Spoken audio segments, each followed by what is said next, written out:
Hey everybody, welcome back to another episode of Talking Cardboard. My name is Cory, and this is a continuation of my top 50 favorite board games of all time, with now my top 25, the top half of my list. Getting really excited about these games. These are games 25 down to 21. Let's get started.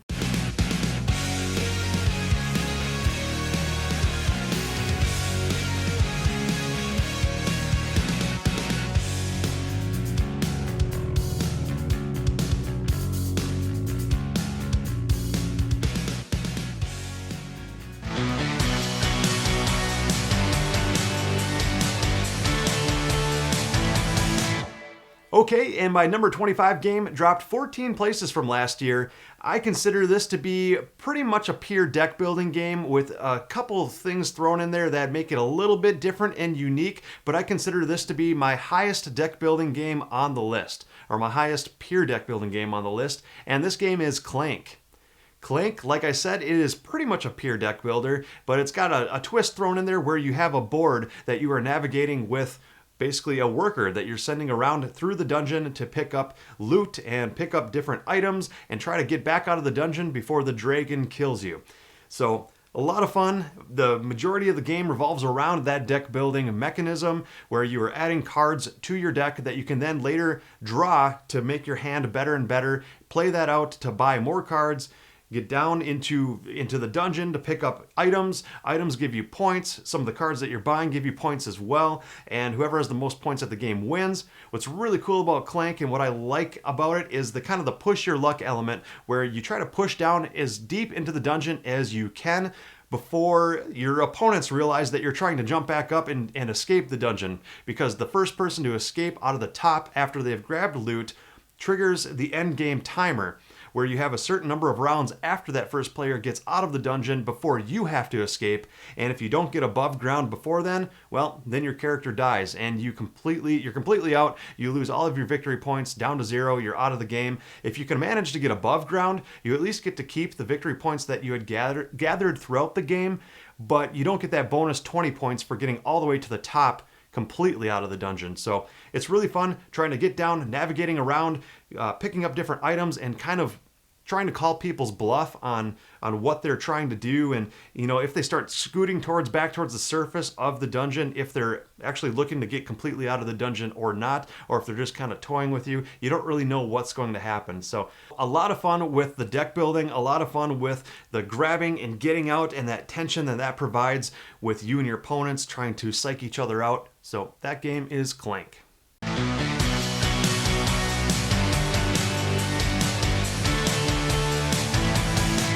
Number 24 game, it dropped 9 places from last year, but it's still holding pretty strong near the top of my favorite games of all time. It is one of my favorite cooperative games of all time as well, and just came out within the last couple years, so it is a fairly new game, and this game is Horrified.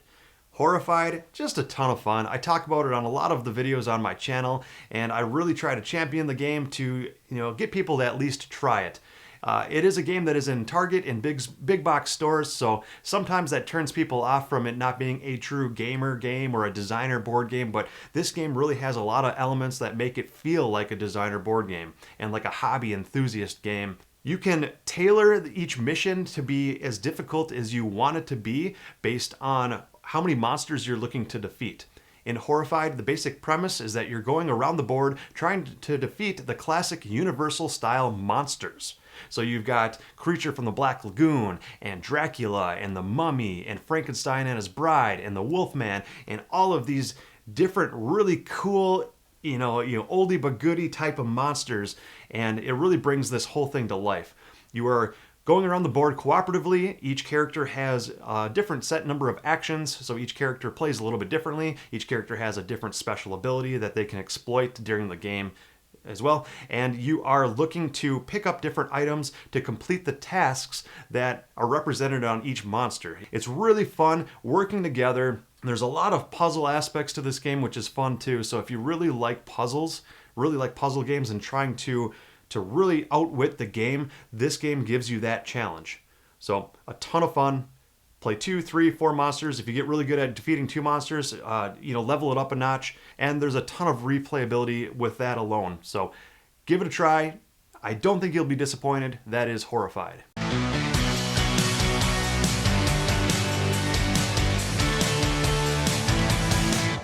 Okay, and my number 23 favorite game has been jumping around my list in the last 3 years that I've been doing my top 50 list. It's been jumping all over the place. It just so happens that this year it jumped up 13 places back to kind of where it was first represented on the list. It kind of jumped down last year, but it's getting some more plays again, so it jumped right back up. And this is the very first worker placement game that I ever purchased and ever fell in love with. My wife and I both really enjoy it. I believe my friends enjoy it, maybe not as much as I do, but there is some nostalgia talking with that as well. But I really do think this game is great all in itself, even without that nostalgia factor. And this game is Stone Age. In Stone Age, it's really cool. It was, like I said, first worker placement game I had ever tried, and it still has a unique mechanism to itself, even given its age. It's been out for many years now, but there aren't very many games where you are sending out workers to different places where the number of workers you send are the number of dice you get to roll to try to gather resources. And there is a certain division factor to however difficult the resource is to gather is how difficult it is to actually roll the dice to get that. So if, for example, if you're going out to get wood, you divide your result of the dice by 3, whereas if you're trying to gather gold out of the river, you have to divide your total result on the dice by 6. So if you roll a 12, you only get 2 gold. You have to divide it by 6. But if you roll a 12 trying to get wood, you get 4 pieces of wood because you divide it by 3. So it's really cool, kind of a push your luck where, you know, how badly do you need that resource? If you need that resource for sure to build out what you are trying to do to get victory points, and you really can't miss out on that opportunity, well, you better send at least 1 or 2 extra workers maybe to that spot to roll a couple extra dice to make sure you get the amount of resources you need. If it's kind of one of those things where you're like, yeah, you know, getting an extra resource of this type might be useful, but it's not the end of the world if I don't get it, well, you can push your luck with maybe only sending 1 or 2 workers to that spot instead. Because if you fail at it, that's fine. It's not really that big of a deal. There are some tools that you can pick up in this game to help mitigate your dice rolls as well, which is a lot of fun. You are trying to complete these different sets of cards. You are trying to get resources to build different victory point value huts on your board, and the person who can do the best at that is the winner of the game. And like I said, I've owned it for many, many, many years, and it hasn't gotten old yet. It still resurfaces at least a couple times a year, and we enjoy it every time. So that game is Stone Age.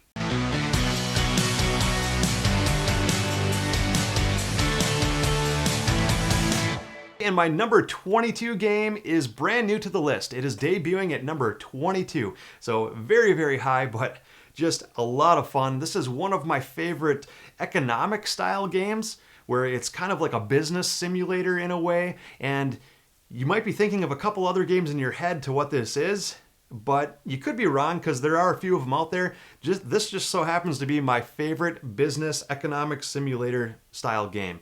And I actually kickstarted the new version of this game, so when it came to me for the first time, it actually had the expansion built into it, so that could have a little bit to do with why it debuted so high on the list, because that really helped the game and the replayability a lot and made it a lot better at 2 or 3 players versus the higher player counts. And this game is Smartphone Inc. Smartphone Inc., like I said, it is a business simulator, but a very streamlined, elegant business simulator. It goes through a number of phases and really lays it out nicely and makes it really nice and simple, streamlined, a lot of fun to play. Everybody can understand this game. It doesn't take very long to really grasp what you're supposed to do in this game, but you're basically running your own cell phone company and trying to sell your cell phones to different regions on the map. What's really cool though is you can manipulate your price of your cell phones based on what people are willing to pay for it. And also the price of your cell phone determines player order. So if you are selling the cheaper cell phone than somebody else and you're going after the same region on the board, well, those people will buy your cell phone instead of theirs. And there's also different technologies that you can buy because some customers are looking for cell phones that are better at gaming or a better network or better technology. And if your phone doesn't have that technology that the consumer is looking for, then they won't buy your phone either. The coolest part about this game is that in the first phase of every round, is the way you're selecting your actions. You've got these two tablets that you are laying down in front of you behind a player screen so nobody else can see what you're doing. And based on how you orientate those tablets, it'll tell you what actions are available, because the tablets have different app icons on them that show you what actions you're going to be able to take throughout that entire round. If you cover up certain actions, it might be better for other actions, but you might be covering some of the other actions that you then can't do. So a lot of fun every time I've played it, and like I said, one of my favorite economic business simulator style games. So give it a try. That is Smartphone Inc.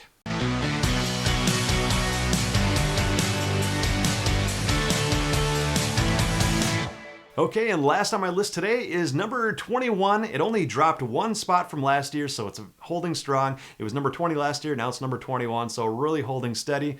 Last year, I put its newer sibling on the list, but now I'm kind of back to the older version of the game. I like the older version a little bit better after all. The more plays I got of its newer version, and I got more plays of its older version, tried out the new expansion for the older version as well, and I just think at the end of the day, I like the older version of the game better.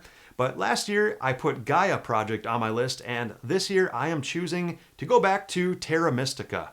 So my number 21 game, Terra Mystica, a really crunchy and punishing game. Definitely not for everybody. It is a very heavy Euro game where you've got your own player board with a special power. Each person starts off with a different race that has a specific power to that race. You are trying to build out your empire the best you can out on this massive board in the center of the table. You've got buildings on your player board that you can upgrade, and the resources are just so tight. It is very difficult to get that first building on the board. It's just fine, but to upgrade those buildings into better buildings, to generate that engine, to really get your entire engine to work the way you want it is very difficult. Another cool thing about this game too is the way the board is represented. You've got these different spots on the board that have different land types. You've got forests and swamps and mountains and water type spots.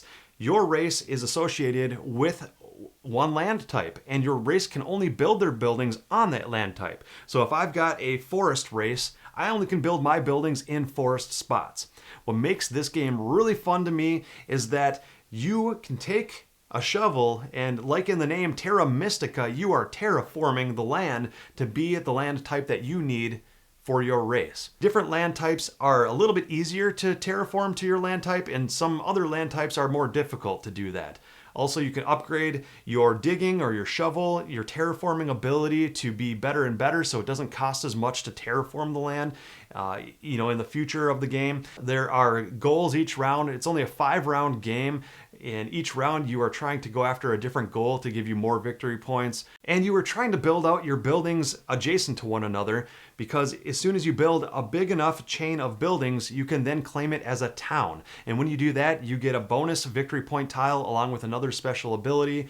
You are also trying to build closer to other opponents as well, and they're trying to build close to you, because if you can pull off building adjacent to an opponent, you get some discounts on some of the actions that you're doing, but it also entices them to then throw a building next to you to give them a discount that they need. So there's a lot of push and pull and when to do what, and oh shoot, if I wouldn't have spent that one extra resource last turn, I could have pulled off this next action, which would have chain reacted into another action and another action, and really one decision could chain react into maybe giving you an extra 2 to 3 more actions. But if you made that first decision as a wrong choice, then you only get that one, and you might not be able to afford those additional actions. So a difficult game to explain because there's a lot going on, but I really do love this game.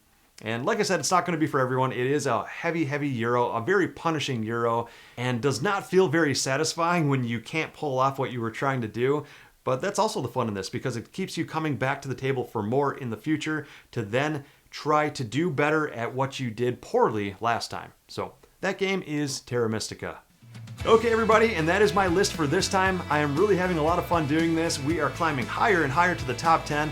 Like I said in my other videos, when we get to the top 10 part of the list, I will be joined by other members of Talking Cardboard to give their top 10 favorite games of all time as well. So I'm really looking forward to their opinions on what their favorite games are. And also, John from Talking Cardboard is doing his top 30 favorite games of all time. So make sure you hop on over to his videos, check them out. His list has been very interesting so far as well. Give his videos a like, and as always, leave comments below. We'd like to hear from you on what your favorite games are, and if you like what we're doing here on the channel, please consider subscribing. We would really appreciate it, and until next time, you all have a great day.